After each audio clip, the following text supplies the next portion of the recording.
This is unpopular opinion, but in order for you to be in a relationship with a narcissist, you need to resonate with that person.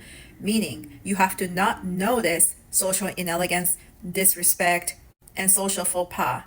Even if you notice them, you have to normalize them to tolerate them. The only way you're going to become narcissist proof, and let's face it, yes, they lie, they pretend, they perform, but they still give away the cues. This is where I differ in opinion and perspective compared to a lot of different influencers, creators, and experts out there. We've all been trained to normalize horrible behaviors due to culture, societal expectations, religion, and oppression in general. Trained to accept unacceptable behaviors and only notice them as they become a serious problem or threat to our lives. People who tend to get into narcissistic relationships have been trained to normalize and accept those behaviors. Tolerance is acceptance. That's why it's not possible to heal while you're still enmeshed in those relationships. After you leave is when the healing begins, because intellectualization, getting it, reading about it, talking about it, that's not healing.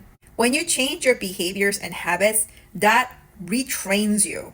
If you have to deal with a horrible person 24/7, then you're calibrated at that frequency. Your actions, behavior, communication have to be a match to that environment. Whether you're coping to survive, be effective, or you believe you're playing them, you still have to be a version of a person who has to navigate at the level. So if you are used to defending yourself and shooting people, as in you're in fight or flight mode constantly, you go out into the world and you try to build normal relationships, it's not gonna be possible. You can't suddenly recalibrate yourself to become somebody who isn't an extreme. You have to rebuild from your social expectations to execution. Behavior habits, facial expressions, communication. It's an absolute reformation of your identity, who you believe you are, and yourself. What makes up you?